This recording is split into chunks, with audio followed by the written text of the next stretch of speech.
exciting. Welcome to the border. Hey, thank you. Good morning. It's a pleasure for me to be with you, and I want to thank our superb, brave men and women of the Customs and Border Protection for their hospitality.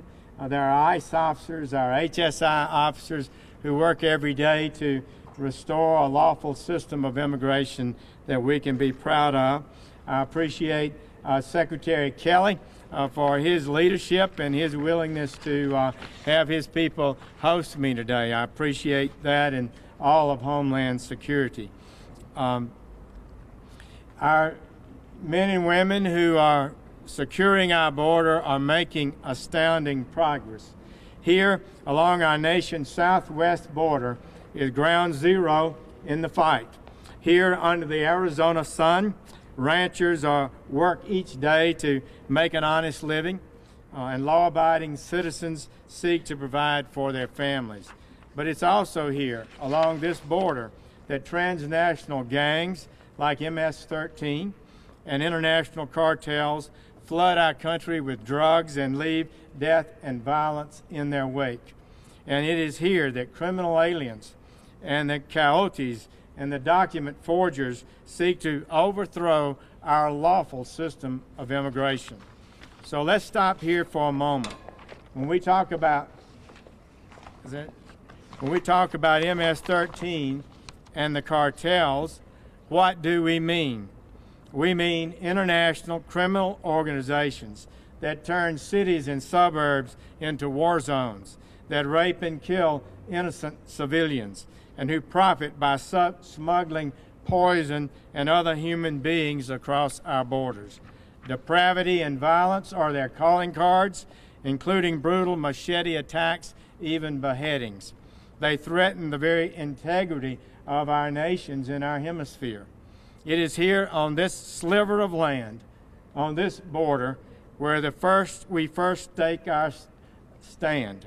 It is a direct threat to our legal system and to our peace and prosperity. In this fight, I'm here to tell you, the brave men and women of the Customs and Border Protection, we hear you. We hear your concerns. We have your back. Under the President's leadership and guided by his executive orders, we will secure this border and bring the full weight of both the immigration courts and the federal enforcement and prosecutors to combat this attack on our national security and our sovereignty. As all know, the President has made this a priority, and already we're seeing results. From January to February of this year, illegal crossings dropped by 40%, which was an unprecedented drop. Then, last month, we saw a 72% drop compared to the month before the President was inaugurated. That's the lowest monthly figure in 17 years. We are so proud of your work. But this is no accident. This is what happens when you have a president who understands the threat, who is not afraid to publicly identify the threat and to stand up to it, and who makes clear to law enforcement that the leadership of their country finally has their back, and tells the whole world that the illegality is over. So, and together, we will further drastically reduce the danger posed by criminal aliens, gang members, and cartel henchmen. To that end, the President, Secretary Kelly, and I want to do our best to arm you with the support of our prosecutors and partner with you with more tools in your fight against criminal aliens. The battle is far from over. We must follow up on the successes we've had so far, and here on the border, we will do so. So today, I'm pleased to stand with you, our law enforcement officers, and to announce new guidance regarding our commitment at the Department of Justice to criminal enforcement of our immigration laws. And as we speak, I am issuing a document to all federal prosecutors that mandates the prioritization of these immigration enforcement. Starting today, federal prosecutors are now required to consider for prosecution all of the following offenses, often not prosecuted in the past. The transportation and harboring of aliens. As you know too well, this is a booming business. No more. We're going to shut down and jail those who've been profiting from this lawlessness. Smuggling gang members across the border, helping convicted criminals re-enter the country, and preying on those who don't know how dangerous and costly this journey can be. Further, where an alien has unlawfully entered the country, which is a misdemeanor, that alien will now be charged with a felony if they unlawfully enter or attempt to enter a second time and certain aggravating circumstances are present. Also, aliens that illegally re-enter the country after prior removal will be referred for felony prosecution, and priority will be given to such offenses, especially where indicators of gang or cartel affiliation or risk to public safety, drug smuggling, or criminal history are present. Fourth, where possible, prosecutors are directed to charge criminal aliens with document fraud and aggravated identity theft, the latter carrying a 2-year minimum mandatory penalty. Finally, and perhaps most importantly, I have directed that all 94 United States Attorney's offices make the prosecution of assaults on federal officers a priority. Assaults on you as you go about doing your duties. If someone dares to assault one of our folks in the line of duty, they will do federal time for it. You're very often away from backup, out in dangerous areas, and the smugglers and the drug dealers need to know that we will not tolerate any attacks on our federal officers. To ensure that these priorities are implemented, starting today, each United States Attorney's Office, whether border or interior, will designate an assistant United States attorney as the border coordinator in that district. It will be this experienced prosecutor's job to coordinate the criminal investigation and enforcement response for their specific office. For those that continue to seek improper and illegal entry into this country, be forewarned. This is a new era. This is the Trump era. The lawlessness, the abdication of duty to enforce our laws, and the catch and release policies of the past are over. In that vein, I'm also pleased to announce a series of reforms regarding immigration judges to reduce the significant backlogs in our immigration courts. Backlogs and catch and release policies have undermined the effectiveness of our law officers' work. Pursuant to the President's executive order, we will now be detaining all adults who are apprehended at the border. They will not be released.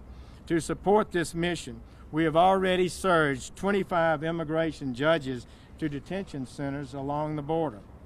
And I want to thank personally the many judges who answered our call to support this initiative. In addition, we will put 50 more immigration judges on the bench this year and 75 next year. We can no longer afford to wait 18 to 24 months to get these judges on the bench. So today I've implemented a new streamlined hiring plan. It requires just as much vetting as before of their skills and expertise, but reduces the hiring time. We must end the backlogs in our immigration courts. With the President's executive order on border security, transnational criminal organizations, and public safety as our guidepost, we will execute a strategy that once again secures our border. apprehends and prosecuted those criminal aliens that threaten public safety, and takes the fight to gangs like MS-13 and Los Zetas and makes dismantlement and destruction of cartels a high priority. We will deploy a multifaceted approach. We are going to interdict your drugs on the way into this country, your money on the way out, and investigate and prosecute your trafficking networks to the fullest extent of the law. Why are we doing this? Because it's what the duly enacted laws of the United States require. I took an oath to protect this country from all enemies, foreign and domestic. On behalf of our people, Congress has set very generous rules for immigration. The people have pleaded, however, with Congress and with their leaders to enforce those good rules for many, many years. They have often gotten promises from their leaders, but no action. Now is the time for action. Now is the time we will have results. How else can we look at parents and loved ones of Kate Steinle and so many others in the eye and say we're doing everything possible to prevent such tragedies in the future? Let me finish where I started. First, by thanking you, the officers who serve our country so effectively. You are on the front lines of this fight. You are doing historic work at this point in our nation's existence. I know we ask a tremendous amount from all of you, but know this, we have your back. We will do what we can to empower and support you in all your work. We will establish a system of immigration that serves the national interest, one that we can be proud of, one that is lawful. God bless all of you who do this work, and we ask God's blessing on the success of this effort to improve the lawlessness and safety of our country. Mr. Sessions, thank you. Nancy Montoya with PBS. Hey, Nancy. Hi, I've covered the border for 30 years, traveling back and forth. What do you say to people who charge that your policies they're deeply offended by your policies and say that you are using radical means in search of a solution for a problem that you're overreaching on, especially militarization of the border? People live on this border. People work on this border. Why haven't you talked to people who actually live and work on the border instead of just Border Patrol and CBP? The American people have established a lawful procedure for immigration in our country, a lawful procedure of entrance and exits. We have that right here. I think things are moving in a good direction here. We've made a lot of progress in recent years over ending the illegality. I think the people of this country overwhelmingly want a lawful system of immigration that serves the national interest, one that we can be proud of, one that when somebody waits their turn, they know that they're going to have an opportunity in the future, and that someone who comes in unlawfully doesn't break ahead of them. So I think that's what we are about today. I think that's what we're going to accomplish, and I think it's right and decent and good that we do so. Do you have any plans to meet with civil rights or human rights people along the border? I've met with a number of civil rights leaders already. We discussed quite a number of issues. These issues have really been out there for a long time. So what I would say to you is America has the most generous immigration system in the world. We admit 1.1 million people each year to permanent residence in this country. We're going to be a nation that admits immigrants into our country. We're going to have commerce with our neighbors, but we're going to do it in a lawful way, and I think that's the right thing. Mr. Attorney General, you and the administration have been eager to point out the decrease in illegal border crossings since President Trump took office, and indeed today you're announcing new policies that could wind up decreasing those even further. Given that, why the urgency in building the wall? And I'd like to ask a follow-up to that on funding, if I may, after you're done. The wall is a force multiplier of great proportions. It is going to enable us, when we deport criminal aliens and others who've entered the country illegally, that they don't get to come back as we're seeing today. The briefing I've had as we've been across the border today indicates that quite a large percentage of the people that are now coming are re-entering after having been deported, after having been convicted of crimes. So I think there's no doubt that the barrier, the wall, will have a great and positive impact, and it will continue our ability to follow through on a commitment to end the lawlessness. But if it's working, and if you're introducing new policies that are working, why do you need the wall? Why the sense of urgency? And then on funding, Secretary Tillerson said that... Well, on the wall, I just explained to you, we have a good fence here. It has been very effective in helping to curtail the illegal flow into the country. The officers told me that today as we went by and examined it.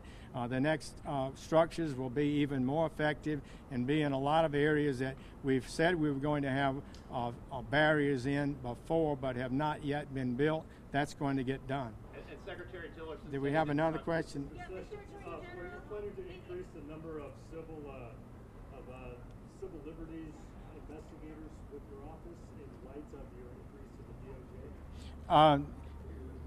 Our people are going to be under strict discipline and orders to honor civil rights. We're going to conduct our operations according to the highest standards. The police officers who fail to meet those standards will be disciplined. There's no doubt about that, and we're committed to that. Mr. Attorney General, here in Arizona, we have a lot of families that have parents who are illegal immigrants whose children then are growing up here as U.S. citizens. We saw a woman from the Phoenix area deported after just coming from a regular check-in at ICE. Will there be any mercy or latitude in prosecuting people who have U.S. born children who are minors here? We want everybody to comply with the law, and because a child or a family member enters the United States lawfully doesn't mean that others can enter the country unlawfully. So we do have that challenge. We want people to understand that they're not entitled to enter unlawfully. We want the people to know that the laws will be followed, and hopefully if we send this message that's already seeming to have an impact, we'll be able to return to the kind of system that we can be proud of, that validates the people. Thank you all. It's good to be with you. Take care. Secretary Tillerson spoke with his